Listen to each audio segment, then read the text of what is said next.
সুপ্রিয় ষষ্ঠ শ্রেণীর শিক্ষার্থীবৃন্দ, আসসালামু আলাইকুম and welcome to আরকে English care. আজকের ভিডিওতে আমি আলোচনা করব তোমাদের ষষ্ঠ শ্রেণীর ইংরেজি বইয়ের lesson 21 wonders of the world 1 এখান থেকে। তো আজকের এই ভিডিওতে আমি সম্পূর্ণ লেসনটি আলোচনা করব। তো বুঝতেই পারছো ভিডিওটি তোমাদের জন্য কতটা গুরুত্বপূর্ণ হতে যাচ্ছে, তাই আশা করি না টেনে সম্পূর্ণ ভিডিওটি দেখবে। তো প্রিয় শিক্ষার্থীরা, এখানে দেখো শুরুতেই বলা হয়েছে look at the pictures, what are they called? অর্থাৎ ছবিগুলোর দিকে তাকাও, তারা কি বলছে। অর্থাৎ এই ছবিগুলো চিনতে পারছো কিনা দেখো। এটি হচ্ছে দ্য পিরামিড অফ ইজিপ্ট, মিশরের পিরামিড, এবং এটি হচ্ছে দ্য তাজমহল অফ ইন্ডিয়া, ইন্ডিয়ার তাজমহল, এবং এটি হচ্ছে the Eiffel tower of Paris. অর্থাৎ তোমরা জানো যে ফ্রান্সের রাজধানী প্যারিস, সেই প্যারিসের যে আইফেল টাওয়ার সেটি হচ্ছে এটি। তো এখানে তিনটা ছবি দেখানো হয়েছে। মূলত ছবি তিনটে হচ্ছে পৃথিবী বিখ্যাত কিছু স্থাপনার ছবি। যেমন এটি হচ্ছে মিশরের যে পিরামিড, এটি আমরা জানি যে হাজার হাজার বছর ধরে এটি বিশ্ব ঐতিহ্যের অংশ হিসেবে পরিগণিত হচ্ছে। এরপর হচ্ছে তাজমহল, তারপর আইফেল টাওয়ার, সবগুলোরই কিন্তু গুরুত্ব রয়েছে, ঐতিহাসিক গুরুত্ব রয়েছে। এবং এরপরে আমরা দেখতে পাচ্ছি যে এখানে একটা ফিল ইন দ্য ব্ল্যাঙ্কস রয়েছে। অর্থাৎ এটি হচ্ছে এই যে মিশরের যে পিরামিড, সেই পিরামিড নিয়েই কিন্তু একটি ফিল ইন দ্য ব্ল্যাঙ্কস দেওয়া হয়েছে। তারপরে এখানে দেখতে পাচ্ছি তাজমহল সম্পর্কে একটি টেক্সট রয়েছে, এবং তারপরে এইখানে C1 এ কিছু কাজ দিয়েছে। সেটি হচ্ছে কি দেখো, now make some questions based on the passage you read using the cues given below. অর্থাৎ তুমি যে প্যাসেজটি পড়েছো সেই প্যাসেজের উপরে ভিত্তি করে এইখানে যে কিছু কিউ দেয়া রয়েছে এর উপরে নির্ভর করে কিছু প্রশ্ন তৈরি করতে হবে। যেমন হোয়াট ইজ ডট ডট, এরপরে কি, সেই প্রশ্নগুলো তৈরি করতে হবে। এরকম এখানে 6টি রয়েছে। এরপরে C2 তে দেখতে পাচ্ছি যে একটি টেবিল রয়েছে, এবং এই টেবিলটা কমপ্লিট করতে হবে। যেমন শাহজাহান বিল্ড, এরপরে এই ঘরে কিছু একটা লিখে এটাকে সম্পূর্ণ করতে হবে। তাহলে আমরা লিখতে পারি শাহজাহান বিল্ড দ্য তাজমহল, এরকম। তো এটি আমরা সম্পূর্ণ করে দেখাবো। এরপরে ডি নাম্বারে এখানে আরো একটি ফিল ইন দ্য ব্ল্যাঙ্কস রয়েছে। এটি হচ্ছে ফ্রান্সের আইফেল টাওয়ার সম্পর্কে। তারপরে এখানে আমরা ই নাম্বারে একটি ডায়ালগ দেখতে পাচ্ছি, ছোট একটি ডায়ালগ, এবং বলা হয়েছে হোয়াট ইজ অ্যাবাউট, অর্থাৎ এই ডায়ালগটা কি সম্পর্কে সে সম্পর্কে একটু লিখতে হবে। তো প্রিয় শিক্ষার্থীরা, আজকের ভিডিওতে আমরা এই সকল অ্যাক্টিভিটিগুলো সম্পন্ন করতে চলেছি। তো এখানে শুরুতে এই যে বি নাম্বারে ফিল ইন দ্য ব্ল্যাঙ্কসটি দেওয়া রয়েছে। অর্থাৎ এটি হচ্ছে দ্য পিরামিড অফ ইজিপ্ট, মিশরের পিরামিড সম্পর্কে। এই ফিল ইন দ্য ব্ল্যাঙ্কসটাকে এখন আমরা সম্পন্ন করব।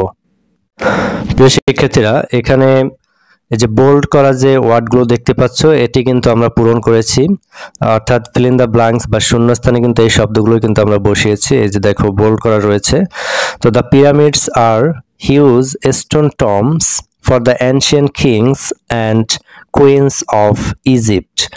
পিরামিড হচ্ছে খুব বিশাল আকৃতির পাথরের কিছু কবর, যা প্রাচীনকালে রাজা এবং মিশরের রাজা এবং রানীদের জন্য ব্যবহার করা হতো। অর্থাৎ মিশরের রাজা বা রানী এই টাইপের যদি ধনী শ্রেণীর কেউ মারা যেত, তাদেরকে এই যে পিরামিড করে রাখা হতো, পিরামিডের মধ্যে তাদেরকে কবর দেওয়া হতো। This kings and queens are known as pharaohs. এই যে রাজা এবং রানী, তারা ফারাও নামে পরিচিত ছিল। It needed a few thousand workers to build the pyramids. এই সকল পিরামিড তৈরি করতে হাজার হাজার কর্মীর প্রয়োজন হয়েছিল। The most famous pyramids are the Giza pyramids. এবং সবচেয়ে বিখ্যাত পিরামিড হচ্ছে Giza pyramid. Giza is a place near Cairo, the capital of Egypt. গিজা হচ্ছে মিশরের রাজধানী কায়রো শহরের কাছাকাছি একটা স্থান। The pyramids of Giza at Giza is the largest Egyptian pyramid. গিজায় অবস্থিত গিজার যে পিরামিড রয়েছে সেটা হচ্ছে সবচেয়ে বড় মিশরীয় pyramid. It is the only one of the 7 wonders still in existence. এটি হচ্ছে সপ্ত আশ্চর্যের একটি, যার অস্তিত্ব এখনো রয়েছে। তো প্রিয় শিক্ষার্থীরা, বি নাম্বারে ফিল ইন দ্য ব্ল্যাঙ্কস এর অ্যান্সারটা আমরা দেখে নিলাম। এরপরে যে অ্যাক্টিভিটি রয়েছে সেটি আমরা সম্পন্ন করব। তো আমরা দেখতে পাচ্ছি এরপরে সি নাম্বার রয়েছে একটি টেক্সট তাজমহল সম্পর্কে, এবং তারপরেই কিন্তু এখানে C1 যে 6টি প্রশ্ন তৈরি করতে বলেছিল সেটি। তো প্রিয় শিক্ষার্থীরা, টেক্সটটি পড়ার পূর্বে এখান থেকে তোমাদেরকে কিছু গুরুত্বপূর্ণ ওয়ার্ড মিনিং দিতে চাই, যাতে করে তোমরা এই টেক্সটটিকে আরো সুন্দর করে বুঝতে পারো। তো চলো আমরা এখান থেকে কিছু গুরুত্বপূর্ণ ওয়ার্ড মিনিং দেখে নিই, তারপর আমরা টেক্সটটিকে অর্থসহ লাইন বাই লাইন পড়ব। তো এখান থেকে গুরুত্বপূর্ণ ওয়ার্ড মিনিং হচ্ছে, দেখো, টম্ব। টম্ব মানে হচ্ছে সমাধি বা কবর। এরপর হচ্ছে এম্পেরর, সম্রাট। তারপর হচ্ছে শকড, স্তম্ভিত। ডেথ, মৃত্যু। টোকেন, নিদর্শন। এরপরে 6 নম্বর রয়েছে, দেখো, স্লিপিং, ঘুমিয়ে থাকা। এখানে চিরনিদ্রায় শায়িত। এরপর হচ্ছে এরিয়া, এলাকা। এরপর হচ্ছে একর। একর মানে হচ্ছে একর। হেক্টর, হেক্টর মানে হচ্ছে হেক্টর। এগুলো হচ্ছে আসলে মাপ।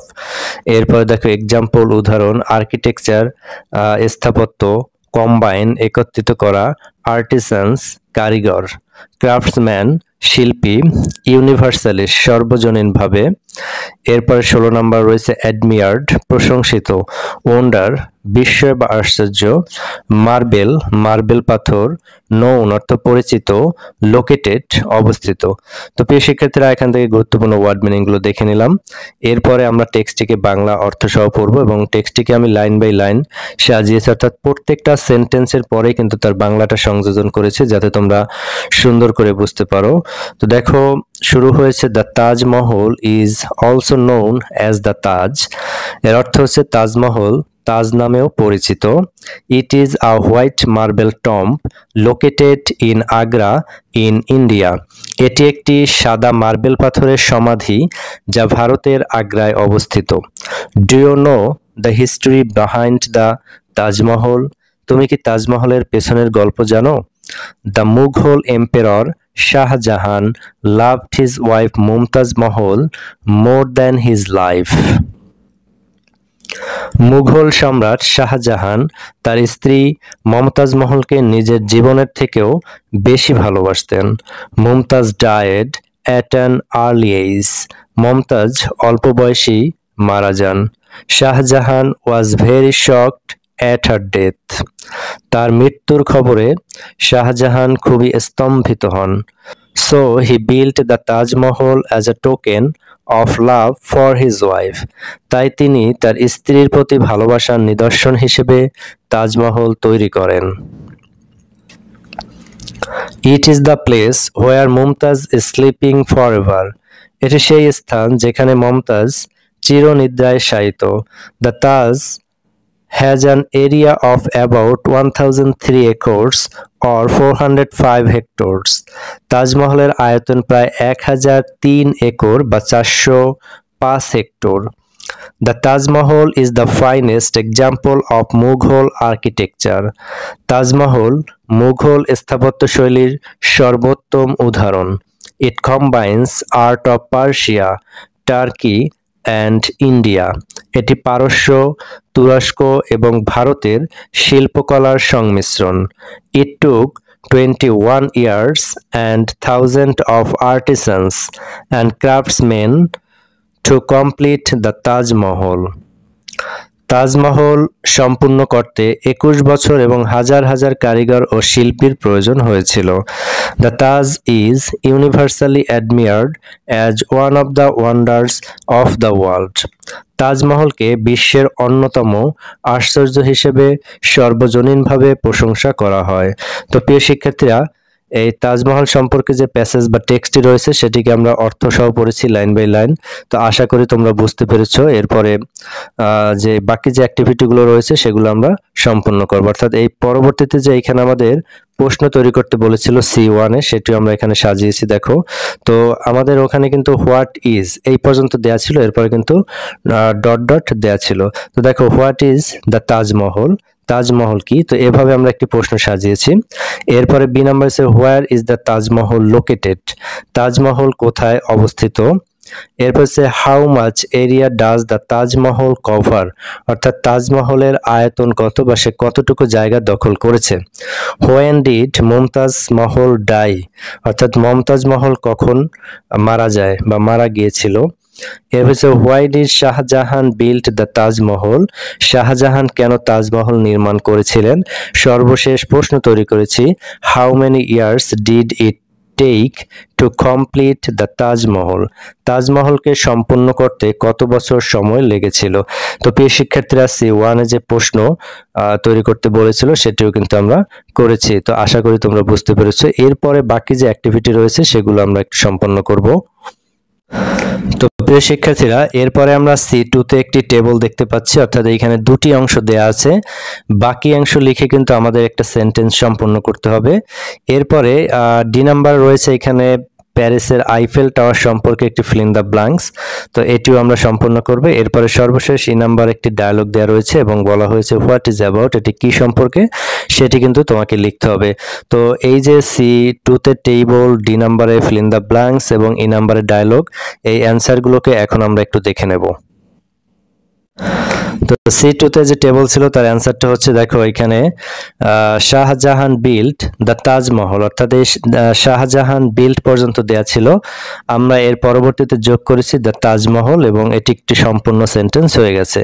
এরপরে দেখো the Taj Mahal is a white marble tomb, এরপর হচ্ছে Mumtaz died at an early age, it is area is about 1003 acres. To complete the Taj Mahal, it took 21 years and thousands of artisans and craftsmen. তো প্রিয় শিক্ষার্থীরা এই যে টেবলটাকে কিন্তু আমরা সম্পূর্ণ করলাম। এরপরে আরেকটা যে আমাদের ফিল ইন দ্য ব্ল্যাঙ্ক ছিল আইফেল টাওয়ার সম্পর্কে, সেটি আমরা একটু দেখে নেই। তো এখানেও প্রত্যেকটা সেন্টেন্সের পরে কিন্তু বাংলা দিয়েছি, আর এখানে যে বোল্ড করা যে শব্দগুলো দেখতে পাচ্ছ, এই বোল্ড করা শব্দগুলোই কিন্তু আমরা শূন্যস্থানে পূরণ করেছি। The Eiffel tower is a lattice tower in Paris, Eiffel tower প্যারিসের একটি ভালো কাঠামোর টাওয়ার। এরপর হচ্ছে ইট ওয়াজ বিল্ট ইন 1889, এটি 1889 সালে নির্মিত হয়েছিল। তো প্রিয় শিক্ষার্থী এখানে দেখো ইটের পরে ওয়াজ বিল্ট আছে, তো এই ওয়াজ বিল্ট বোল্ড করা রয়েছে এবং এটি কিন্তু আমরা ফিল ইন দ্য ব্ল্যাঙ্কসে বসিয়েছি। এরপর দেখো now it is considered a cultural icon of France, এখানেও দেখো বোল্ড করা রয়েছে কনসিডার, তাই এটি কিন্তু আমরা শূন্যস্থানে বসিয়েছি। Now it is considered a cultural icon of France, এটি এখন ফ্রান্সের একটি সাংস্কৃতিক প্রতীক হিসেবে গণ্য করা হয়।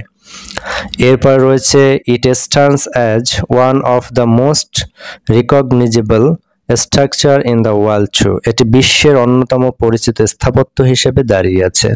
The tower is famous as the tallest construction in Paris and the most visited paid monument in the world, এই টাওয়ারটি প্যারিসের সবচেয়ে উঁচু নির্মাণ ও বিশ্বের সবচেয়ে বেশি দর্শনীয় স্মৃতিস্তম্ভ হিসেবে বিখ্যাত।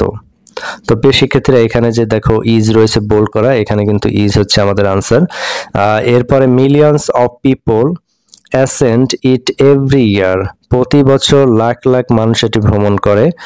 It is 320 meters tall, about the small height as an 81-story building, এটির উচ্চতা 320 মিটার বা 1050 ফুট, যা একটি 81 তলা ভবনের প্রায় সমান। The tower has 3 levels for visitors, এখানে কিন্তু হ্যাজ বোল্ড করা রয়েছে, বুঝতেই পারছো এটি answer. The tower has 3 levels for visitors, এই টাওয়ারে দর্শনার্থীদের জন্য 3টি স্তর আছে। A visitor has to walk over 300 steps to go from ground level to the first level, একজন দর্শনার্থীকে নিচতলা থেকে প্রথম তলায় উঠতে 300টিরও বেশি সিঁড়ি পার হতে হয়। এরপরে দেখো the distance remains the same between the first and the second level, প্রথম ও দ্বিতীয় স্তরের মধ্যকার দূরত্ব একই থাকে, এখানে দেখো বোল্ড করা রয়েছে রিমেইনস। এরপর হচ্ছে the third and highest level can be accessed only by lift, তৃতীয় ও সর্বোচ্চ স্তরে শুধুমাত্র লিফটের মাধ্যমে পৌঁছানো যায়। The tower is named after the engineer Gustave Eiffel whose company designed and built the tower, এই টাওয়ারের নামকরণ করা হয়েছে প্রকৌশলী গুস্তাভ আইফেলের নামানুসারে, যার কোম্পানি এই টাওয়ারটির নকশা ও নির্মাণ করেছিল। তো প্রিয় শিক্ষার্থীরা, আইফেল টাওয়ার সম্পর্কে যে ফিল ইন দ্য ব্ল্যাঙ্ক ছিল সেটিকে আমরা পূরণ করেছি, একই সাথে প্রত্যেকটা সেন্টেন্সের বাংলাটা তোমাদের জন্য দিয়েছি। তো আশা করি তোমরা বুঝতে পেরেছো। এরপরে যে বাকি অ্যাক্টিভিটি রয়েছে সেটি আমরা সম্পন্ন করব, অর্থাৎ একটি ছোট্ট ডায়লগ দেওয়া রয়েছে। প্রথমে সেই ডায়লগটি পড়ে নেব, তারপরে সেই ডায়লগটি কি সম্পর্কে সেই সম্পর্কে 2-4 লাইনে একটি শর্ট নোট লিখে দেব। তো এখানে ছোট ডায়লগটি দেখতে পাচ্ছি আমরা। এখানে বলেছে নাও রিড দ্য ডায়লগ। এখন ডায়লগটিকে পড়ো। হোয়াট ইজ ইট অ্যাবাউট, এটি কি সম্পর্কে। তো ডায়লগটা হচ্ছে এখানে দুইজনের মধ্যে, একজনের নাম হচ্ছে মংপ্রু আর একজনের নাম হচ্ছে নীরা। তো মংপ্রু বলতেছে, Nira, I am really surprised to know about this wonders. বলছে যে নীরা, আমি আসলেই বিস্মিত হয়েছি এই সকল বিস্ময় সম্পর্কে জেনে। হোয়াট ডু ইউ থিঙ্ক, তুমি কি মনে করো। নীরা বলছে, দে আর অ্যামেজিং, তারা বিস্ময়কর। But the wonders of the present time are also amazing, কিন্তু বর্তমান সময়ের যে বিস্ময় রয়েছে সেগুলোও কিন্তু বিস্ময়কর। They are not as huge as the super structure of the past, but they are also incredible. বলছে এগুলো অতীতের যে সুপার স্ট্রাকচার রয়েছে এদের মতো এত বড় নয়, কিন্তু তারাও অবিশ্বাস্য। মংপ্রু বলতেছে, হোয়াট ডু ইউ মিন, তুমি কি বোঝাতে চাচ্ছ। নীরা বলতেছে, জাস্ট ওয়েট ফর নাও, একটু অপেক্ষা করো। Let me only say that some of the wonders of the modern world R truly incredible. তুমি আমাকে কয়েকটি বর্তমান বিশ্বের বিস্ময় সম্পর্কে বলতে দাও যেগুলো আসলেই অবিশ্বাস্য। I mean they are really unbelievable, আমি বোঝাতে চাচ্ছি যে তারা সত্যি অবিশ্বাস্য। We shall read about them in the next lesson, এগুলো সম্পর্কে আমরা পরবর্তী লেসনে পড়ব। তো প্রিয় শিক্ষার্থীরা, পরবর্তী লেসন রয়েছে এখানে দেখো, ওয়ান্ডার্স অফ দ্য ওয়ার্ল্ড 2, অর্থাৎ বিশ্বের বিস্ময় 2। লেসন 21-এ আমরা ওয়ান্ডার্স অফ দ্য ওয়ার্ল্ড 1 পড়েছি, তো এইখানে রয়েছে 2। তো এইখানে এইটা পড়ার পরে কিন্তু আমরা আসলে